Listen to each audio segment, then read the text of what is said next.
Aujourd'hui, je vais vous parler de l'action des panafricanistes Kemi Seba, Nathalie Yamb et Franklin Nyamsi, qui se présentent comme les défenseurs de la souveraineté et de l'identité africaine face à l'impérialisme occidental.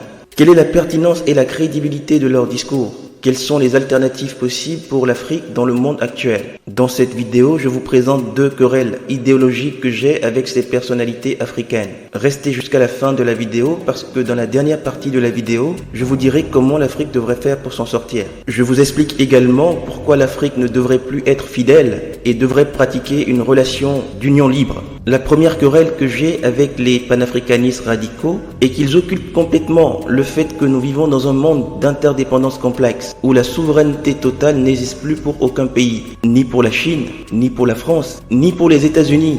Qu'est-ce que je veux dire par interdépendance complexe? C'est le fait que les pays du monde sont liés les uns aux autres par des relations économiques, politiques, culturelles et écologiques qui dépassent les frontières nationales et qui rendent impossible l'isolement ou l'autarcie. Je vais vous donner quelques exemples concrets de cette interdépendance. Sur le plan économique, les pays du monde sont intégrés dans un système de commerce international qui repose sur des règles communes, des institutions multilatérales et des accords régionaux.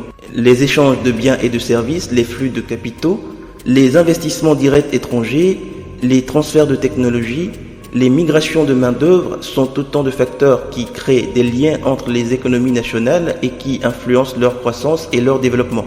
Pour prendre des exemples bien connus, le Bénin est durement touché sur le plan économique par les sanctions imposées par la CEDEAO au Niger. De même, les sanctions économiques imposées par l'Occident à la Russie dans le cadre du conflit russo-ukrainien coûtent énormément à l'Allemagne et à toute l'Europe. C'est la preuve ultime que les économies sont interconnectées et que ce qui se passe à l'autre bout du monde peut avoir des répercussions sur ce qui se passe chez vous. Sur le plan politique, les pays du monde sont impliqués dans des organisations internationales qui visent à réguler les relations entre les États, à promouvoir la coopération, à prévenir ou à résoudre les conflits, à protéger les droits humains, à assurer la sécurité collective. Ces organisations ont un pouvoir normatif et parfois contraignant sur les États membres qui doivent donc respecter leurs décisions ou leurs recommandations. Sur le plan culturel, les États sont exposés à la diversité des expressions culturelles qui circulent à travers les médias, les réseaux sociaux, le tourisme, l'éducation, la science, la religion. Ces expressions culturelles peuvent être source d'enrichissement mutuel, de dialogue interculturel, de créativité et d'innovation. Elles peuvent aussi être source de tensions, de conflits, d'influence ou de domination. Pour prendre un exemple bien connu, on peut citer l'influence russe dans les élections américaines et françaises au cours des dernières années. Enfin, sur le plan écologique, les pays sont confrontés aux défis environnementaux qui menacent la survie de la planète et de ses habitants. Le changement climatique, la perte de la biodiversité, la pollution, la gestion des ressources naturelles sont autant de problèmes qui nécessitent une action collective et coordonnée au niveau mondial. Les pays du monde sont interdépendants dans leurs responsabilités face à ces problèmes, mais aussi dans leur vulnérabilité face à leurs conséquences. Il serait donc illusoire de vouloir une souveraineté complète dans le monde actuel, c'est-à-dire la capacité d'un État à décider librement et indépendamment de sa politique interne et externe, sans subir aucune contrainte ou influence extérieure. Cette conception de la souveraineté est dépassée et irréaliste. Elle ne correspond plus à la complexité et à la diversité du monde actuel.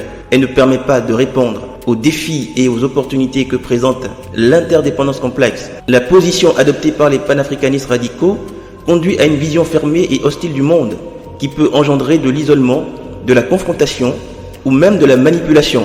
Ils encouragent le repli identitaire, le nationalisme et le populisme, le radicalisme. Ils alimentent la haine, la violence, le fanatisme. Ils compromettent la paix, la sécurité, le développement et la coopération en Afrique. Dans un monde multipolaire, l'Afrique aurait plus d'avantages à s'inspirer de la stratégie de multi-alignement adoptée par les pays émergents plutôt que de se retrouver isolés sur la scène diplomatique mondiale en tournant le dos aux partenaires occidentaux. L'Afrique ne devrait pas choisir un camp, car lorsque vous choisissez un camp et que votre camp perd, vous êtes condamné à subir les règles défavorables du système imposées par les vainqueurs. Si on a le droit d'être critique vis-à-vis de la France et de sa politique en Afrique, il faut sortir de l'émotion, du ressentiment et de la radicalité pour adopter une politique intelligente en fonction de nos intérêts. La stratégie du multi-alignement, c'est ce que Bertrand Badi appelle l'union libre diplomatique. C'est le fait pour un pays de ne pas s'aligner sur un bloc ou une puissance unique, mais de diversifier ses relations avec les différents acteurs du monde en fonction de ses intérêts et de ses valeurs.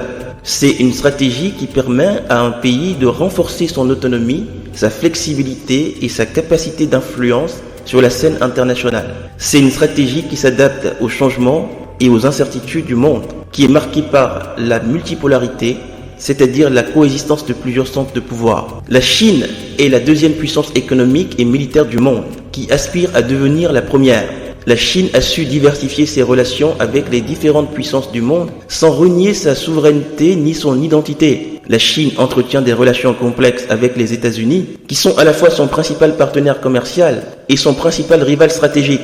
La Chine coopère aussi avec la Russie, qui est son allié au sein des BRICS et de l'Organisation de coopération de Shanghai, mais aussi son concurrent dans la région Asie-Pacifique. La Chine dialogue également avec l'Union européenne, qui est son principal partenaire en matière d'investissement et d'innovation, mais aussi son adversaire sur des questions telles que les droits humains et le climat. La Chine participe aussi aux initiatives régionales comme l'Association des Nations de l'Asie du Sud-Est, l'ASEAN, le Forum régional Asie-Pacifique, le Partenariat régional économique global. L'Inde et la Chine sont en conflit depuis 1962 pour le contrôle de plusieurs territoires dans l'Himalaya. Mais ça ne les empêche pas d'être ensemble dans les BRICS. L'Inde est un pays émergent qui aspire à devenir une grande puissance mondiale. L'Inde a su diversifier ses partenariats stratégiques et économiques avec les différentes puissances du monde, sans rien renier à sa souveraineté ou à son identité. L'Inde entretient des relations étroites avec les États-Unis, qui sont son principal partenaire en matière de défense, de commerce et d'investissement. L'Inde coopère aussi avec la Chine, qui est son voisin et son rival, sur des questions régionales et globales. L'Inde dialogue également avec la Russie, qui est son fournisseur historique d'armes, et son allié au sein des BRICS. L'Inde participe aussi aux initiatives régionales, comme l'Association des Nations de l'Asie du Sud-Est, l'Organisation de coopération de Shanghai, le Forum régional Asie-Pacifique. L'Inde a donc une politique étrangère pragmatique et opportuniste qui lui permet de défendre ses intérêts et ses valeurs dans le monde. La Turquie est un pays pivot qui se situe à la croisée des mondes européens, asiatiques et moyen-oriental. La Turquie a su diversifier ses relations avec les différents acteurs du monde. La Turquie est membre de l'Organisation du traité de l'Atlantique Nord, l'OTAN, qui est son principal allié en matière de sécurité. La Turquie est aussi candidate à l'adhésion à l'Union européenne, qui est son principal partenaire en matière économique. La Turquie entretient également des relations étroites avec la Russie, qui est son fournisseur d'énergie et son partenaire dans la résolution des conflits régionaux. La Turquie dialogue avec l'Iran, qui est son voisin et son concurrent sur des questions régionales et religieuses. La Turquie participe aussi aux initiatives régionales comme l'Organisation de coopération islamique, le Conseil turcique, le processus d'Istanbul pour la coopération en Afghanistan. La Turquie a donc une politique étrangère dynamique et ambitieuse qui lui permet de renforcer son poids politique et économique dans le monde. Pendant la guerre froide, le Vietnam et les États-Unis d'Amérique ont connu une guerre particulièrement sanglante et meurtrière. Aujourd'hui, ils sont alliés pour contrer les velléités expansionnistes de la Chine dans la région Indo-Pacifique, ce qui est leur intérêt commun. Contrairement aux panafricanistes radicaux, les Vietnamiens ne sont pas dans l'émotion ou le ressentiment. Ils sont plutôt pragmatiques et dans la recherche de leur intérêt. Et si cet intérêt est de pactiser avec les ennemis d'hier, pourquoi pas? Ils ont compris qu'il faut savoir utiliser au mieux les cartes qui sont à votre disposition dans le jeu international pour tirer le meilleur profit pour sa population. La deuxième querelle idéologique que j'ai avec les panafricanistes radicaux, c'est le fait que leur analyse ne prend pas en compte la réalité des rapports de force politique. Qu'est-ce que je veux dire par rapport de force politique? C'est le fait que les pays du monde ne sont pas égaux en termes de puissance et d'influence sur la scène internationale. Certains pays sont plus forts, plus riches, plus armés que d'autres. Certains pays ont plus de poids dans les décisions et dans les actions qui affectent le monde. Certains pays ont plus de capacité à défendre leurs intérêts et leurs valeurs face aux autres. Il ne sert à rien lorsque vous êtes un agneau de vouloir vous battre frontalement contre un lion. Vous perdrez, c'est évident. La question qu'il faut se poser, c'est quel est le rapport de force politique entre l'Afrique et le reste du monde? Il est clairement défavorable à l'Afrique. L'Afrique est un continent qui représente environ 17% de la population mondiale, mais seulement 3% du produit intérieur brut mondial, 2% des dépenses militaires mondiales, 3% des sièges au Conseil de sécurité des Nations Unies. L'Afrique est donc un continent faible, pauvre, désarmé et marginalisé sur la scène internationale. Il est donc inefficace pour l'Afrique d'adopter une position de radicalité, c'est-à-dire une attitude de confrontation, de défi ou de provocation vis-à-vis des autres pays du monde, en particulier les puissances occidentales. Cette position ne ferait qu'aggraver la situation de l'Afrique, en lui attirant l'hostilité, l'indifférence ou la répression de la part de la communauté internationale. Cette position ne ferait qu'isoler l'Afrique en lui coupant les opportunités de coopération, de partenariat ou de dialogue avec les autres acteurs du monde.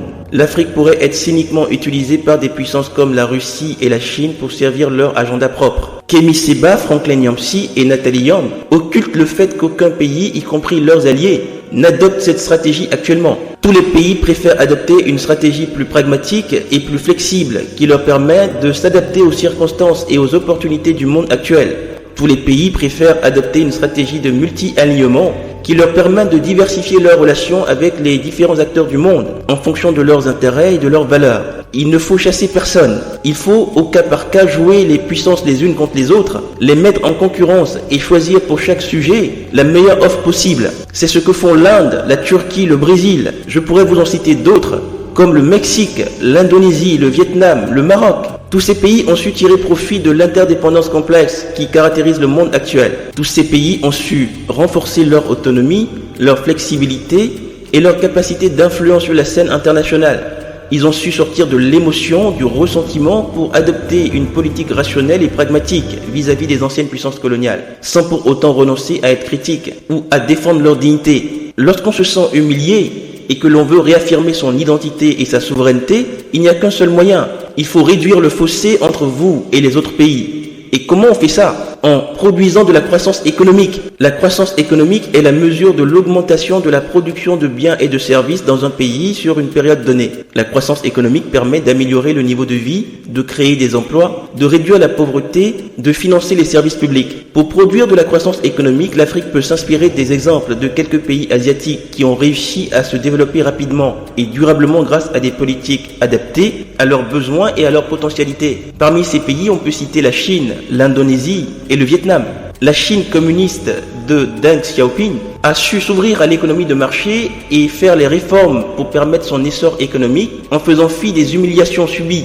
C'est cette politique de diversification économique, d'intégration régionale, d'amélioration du climat des affaires et d'innovation technologique qui a permis à la Chine d'avoir une croissance moyenne de 9,4% entre 2010 et 2020. La Chine a su transformer ses modes de production et s'industrialiser dans des secteurs à forte valeur ajoutée comme l'électronique, les machines, les véhicules. La Chine a su renforcer sa compétitivité et sa productivité grâce aux nouvelles technologies, comme le numérique, les énergies renouvelables. C'est comme ça que les Chinois ont pu sortir des centaines de millions de personnes de la pauvreté et améliorer leur niveau de vie. Ça n'empêche pas les dirigeants chinois d'être fermes sur la défense de leur souveraineté ou de leur identité. L'Indonésie est un pays émergent qui aspire à devenir une puissance régionale. L'Indonésie a su diversifier ses partenariats stratégiques et économiques avec les différentes puissances du monde, sans renier sa souveraineté ni son identité. L'Indonésie a connu une croissance moyenne de 5% entre 2010 et 2020 grâce à sa politique d'investissement dans les infrastructures, l'énergie, l'agriculture et le tourisme. Ce pays a su transformer ses modes de production et s'industrialiser dans des secteurs à forte valeur ajoutée comme le textile, le caoutchouc, le papier. L'Indonésie a su renforcer sa compétitivité et sa productivité grâce aux nouvelles technologies comme le numérique, les énergies renouvelables. Ce faisant, le pays a su réduire la pauvreté et améliorer son niveau de vie. Enfin, le Vietnam est un pays en transition qui cherche à se stabiliser et à se développer après avoir connu une guerre et une réunification. Le Vietnam a su s'ouvrir au commerce international et faire les réformes pour permettre son développement économique en faisant fi des sanctions subies. Le Vietnam a connu une croissance moyenne de 6,5% entre 2010 et 2020 grâce à sa politique d'industrialisation, d'urbanisation et de développement du capital humain. Le Vietnam a su ainsi transformer ses modes de production et s'industrialiser dans des secteurs à forte valeur ajoutée comme l'électronique, les machines, les chaussures. Le Vietnam a su renforcer sa compétitivité et sa productivité grâce aux nouvelles technologies comme le numérique, les énergies renouvelables. Ces exemples montrent que l'Afrique peut produire de la croissance économique si elle met en œuvre des politiques adaptées à ses besoins et à ses potentialités. C'est le seul moyen pour l'Afrique de réduire le fossé avec les autres pays et de s'affirmer comme un acteur majeur du monde.